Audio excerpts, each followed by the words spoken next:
Station, this is Houston. Are you ready for the event? Houston, this is Station. I am ready for the event. Good morning, America. This is Mission Control Houston. Please call station for a voice check. Station, this is ABC News. How do you read us?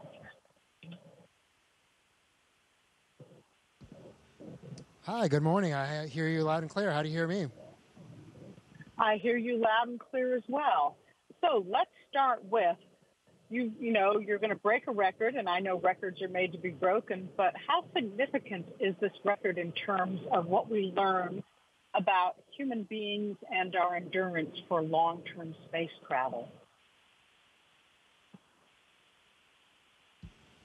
Well, hey, Gina, good morning, and welcome back. It's great to have you with us on the International Space Station once again.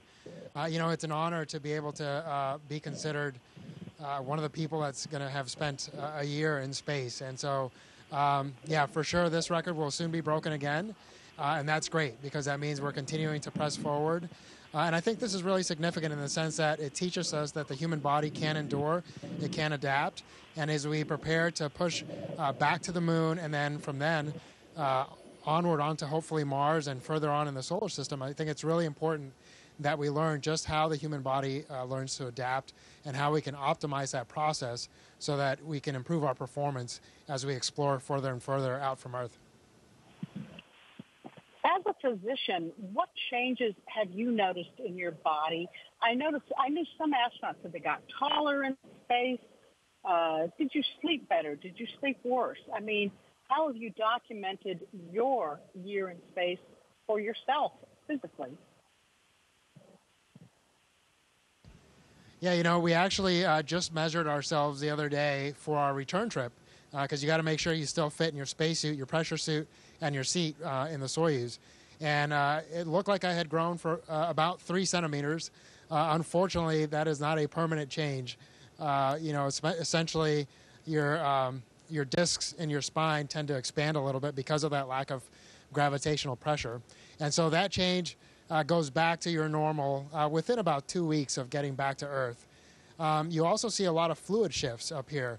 Again, because of the lack of gravity, a lot of the fluid that normally sits in our legs will tend to come up in your body. And essentially, you know, you get a little bit of more fluid in your face and your upper body. You adjust quite a bit in your first month here, but that tends to be a permanent change while you're here. And again, once you go back to Earth, all the fluid redistributes itself within the body, and you pretty much go back to your normal appearance within a couple weeks. Talk to me about sleeping in space. I know they've made changes in the space station with lighting. What is sleep like on the space station? Better, worse? How much better or worse did you sleep up there? Well, you know, for me, it's been wonderful, to be honest. Again, I've had a 25-year Army career, so I've been really rough on my body between a lot of helicopter landings, a lot of military jumps and skydives.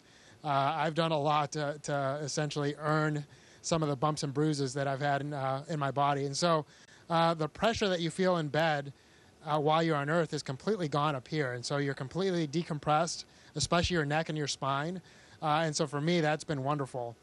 You tend to just float in your sleeping bag. Your sleeping bag is really more to keep you in place so that you're not going around bumping everything in the middle of the night.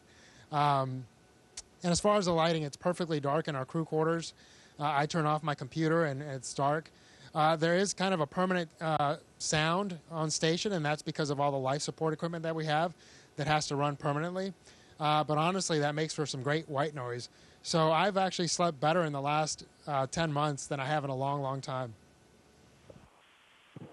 We talked to Laurel O'Hara, who's coming up next month, September, and she's looking forward to giving you a hug and bringing some treats. What advice are you going to be giving Laurel before she launches? What tips are you giving her? Yeah, I'm obviously super excited to see Laurel, both because she's a great friend and also because it means it's time to go home. But yeah, Laurel's going to do fantastic. I mean, we all get fabulous training. We have an amazing support team on the ground that just gets us so ready for this mission. So I know she's going to knock it out of the park when she's up here. And I would just tell her to really just take the time to enjoy it. Just like any job, it's really easy to lose yourself in the work and focus so much on getting it right and doing a great job, which obviously is very important up here. But every once in a while, you just got to force yourself to look up, or in this case, look down the window, out of the cupola, and just enjoy the beautiful view. And really just take a moment to appreciate how blessed and how lucky we are to have this opportunity and enjoy where we are. Part of what I think is interesting to people about life on the space station is your food. Do you get much choice in food? What were your favorites? What hacks did you find up there for your diet? Yeah, we actually get really great food. The one downside is that we have to rehydrate most of it. Some of it comes in the same little green packets that you see in military MREs or cans, especially some of the international partners tend to have a lot of their food in cans. But it all generally tastes delicious. But what I'm really, really looking forward to is just fresh food. I'm actually looking forward to a salad, not necessarily because it's healthy, but just having fresh, green food is going to be fantastic. Every once in a while, in the resupply vehicles that come up, we'll get fresh fruit. And especially the citrus, because it keeps well, we tend to get a lot of citrus. You'll spend just as much time smelling the peel of an orange as you do enjoying the orange itself. And that's just because of that freshness and that smell of home that you get for those few minutes. I think some astronauts that I've spoken to, I'm going to jump over to spacewalk because that really is a highlight of anyone's career. Can you take me back on what that first moment was, the first time you stepped outside? Yeah, it's amazing that it's been so long already. And I was blessed to be able to do 3 spacewalks myself and then take part in 8 spacewalks total while we've been up here. And it's almost just as neat to watch your friends go out the door as it is to go out the door yourself. And to a large degree, to be honest, it's a little more nerve-wracking because you're responsible for putting them in the suit, making sure that everything's done properly so that they're safe out there. So in some ways, I felt a lot more pressure when I was putting my buddies in the spacesuit to go outside than I did when I was going outside myself. But I'll tell you, the views are just out of this world, literally. And that's because you have your full peripheral vision. When you're looking out of the cupola, it's an absolutely beautiful view, but you're generally limited to just kind of looking down. Whereas when you're outside, the helmet just allows us to see a little bit wider than 180. And so you're able to have an unobstructed view of the Earth and the universe. And it just makes you really appreciate how tiny we are, where we are, also how fast we're going. I mean, the movement, you just appreciate it so much more when you're outside. So absolutely, I would agree. Those 3 spacewalks for me were the highlight of this year up here.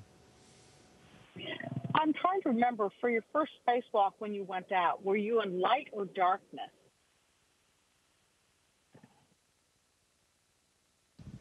Oh, boy. I don't remember exactly. I think for the first few minutes we were in darkness, and then it became light. And I was fortunate that I felt pretty comfortable outside pretty quickly. Again, going back to that amazing training that we have, and we have the neutral buoyancy lab. So it really felt like I was doing a run in the pool. And so I felt pretty comfortable out there, and I really, you feel like a little kid, just in the weightlessness, enjoying that view, and appreciating that you're in your own little private spaceship in your spacesuit and in that environment. And so I had a few minutes to what we call adapt outside and essentially get used to the suit. And I really just kind of spent it all looking all around and doing all sorts of movements because I was just having so much fun. So it sounds like if you kept a journal, I'm going to move on to that. The spacewalks would have been a highlight in your journal of my year in space. Did you kind of journal your year in space? What did you do to document that for you and for your family? Yeah, I actually, sadly enough, I didn't at first. And then just recently, within the last few months, I have started to do that because I realized my memory wasn't as good as I thought it was. And that's just, again, because we do so much up here. We're so busy that you quickly start to forget some of the things you did early on. So I started to keep a journal. I think it'll be super valuable down the road, and just to be able to look back and appreciate what this experience meant to us. Hopefully I'm able to take part in many more missions. Well, at least one or two more. We'll see what's in store. But the reality, I think the thing that I'll remember the most are my crewmates. I've been lucky enough to fly with 4 different crews by the time I leave, and that's been fantastic. The teams that we've worked with on the ground have been phenomenal. So like a lot of things in life that have tremendous experiences, what you end up really remembering the most are the people, and that's been the case absolutely up here. You sort of led into my next question. As a first mission, this one was really pretty epic. What could possibly be better than this? What would your dream mission be, your next one? Well, I think what I plan on doing, at least, is really trying not to focus on that. I think it's really going to be important to go back, go home, and reconnect with my family first and foremost, because a year is a long time, and I've missed a lot of major milestones for our family. So I think I'm going to focus on that. And then the reality is, I have friends that are going to be coming up here and then going around the moon. And so my focus is going to be to help the team prepare for those missions, do everything I can to contribute to their success. And then once I get assigned down the road, we'll see what that mission holds. But I'll start to focus on that mission when the time comes. But there's a lot of things in between now and then that I think need to be a priority before I start thinking about that. It's been interesting watching your crew on orbit because you make it a priority to talk to school kids. I think you're promoting education in STEM for children. Out of all the kids groups that you've spoken with, what questions do you remember that really set you thinking? I'm laughing because I actually had a meeting just yesterday with some kids, cutest kids you've ever seen. They were all, a lot of them, I should say, were in the 4 to 6 year old group. So I had 2 questions that I really loved. One was, had I seen any T-Rexes in space? And unfortunately, I had to say no to that. And then the other one was if I had seen any mermaids, because I had described what looking at the ocean is like from up here. And so, unfortunately, I had not seen either T-Rexes or mermaids. But I just love the fact that we can enjoy the kids' curiosity and hopefully inspire them to great things later on in the future. I think it's interesting because one thing that the space station has proven to be very valuable with in the past, hopefully we have a slow hurricane season this year, but Earth observations from space and what it teaches us about our planet. What do you think you've learned about our planet from observing Earth for a year? Well, yeah, absolutely. You get a very different perspective being up here. The biggest one is how unique our planet is, right? You look out at the rest of our solar system, and all you see in general is darkness. And I think we just have to appreciate how special our planet is and do our best to ensure that future generations are able to enjoy our planet just as much as we have been able to. The other thing that you really appreciate is the fact that there are no borders and the fact that we as humanity can do amazing things. We've had humans in space now for 23 continuous years, and I don't think most people really appreciate how difficult this is and what a team effort it really is to have this achievement. And so the fact that you can look down and say, man, if we work together, we can do some amazing things. So all those things, they kind of sound philosophical, but just you learn to appreciate the fact that you're living it every day while you're up here. You're coming home in another month. Tell me what the process is for returning home. You just don't hop in a car and drive home. Is your body monitored, and what is the adjustment like for returning to Earth from space?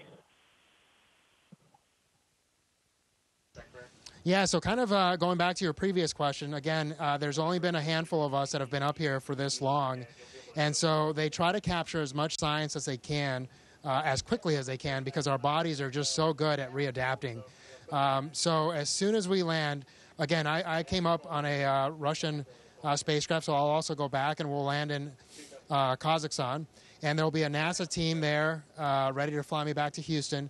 But right away, they get you in this medical tent and they start doing testing from about 10 minutes after you land. And we gather as much data as we can before we get on the NASA plane, which then flies us back to Houston. And within about 24 hours of landing, you're landing back in Houston and seeing your family for the first time. After about 6 months in space, most people have a little bit of a hard time with their vestibular system and their equilibrium. So after 12 months, that can be a challenge even more so, although some people have done amazingly well. So I'm not sure how it'll be for me. I'm preparing for the fact that it might be a challenge and that it might take a couple days before I'm somewhat normal. But the reality is it's going to take anywhere from 2 to 6 months of really intense rehab to get back to my normal. And that's just part of the process. You've talked about missing salads, but coming home, what are you looking forward to most? Your family, I'm sure, a shower, a walk on the beach. TikTok for me what you're looking forward to. Yeah, well, I think you just named them all. Absolutely, time with my family. We've been able to stay in touch really well. We get phone calls. We get video conferences every once in a while.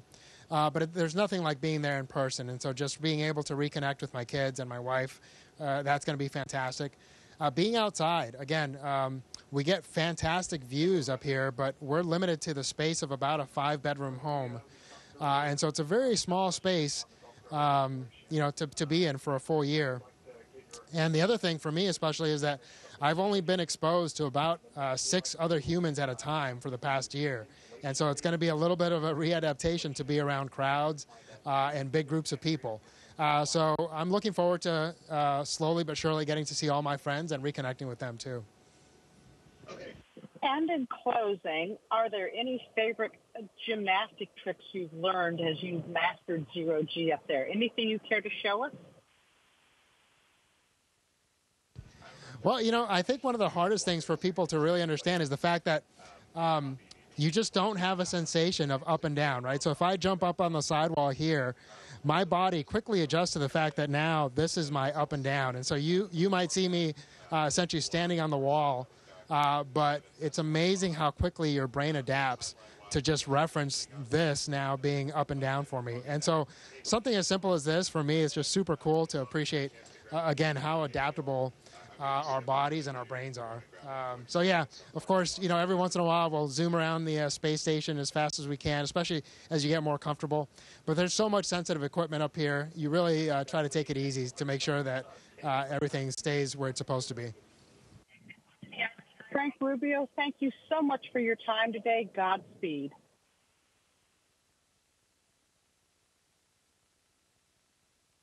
All right, Gina, thanks again. It's been an honor and a pleasure, and we'll talk again soon. Take care.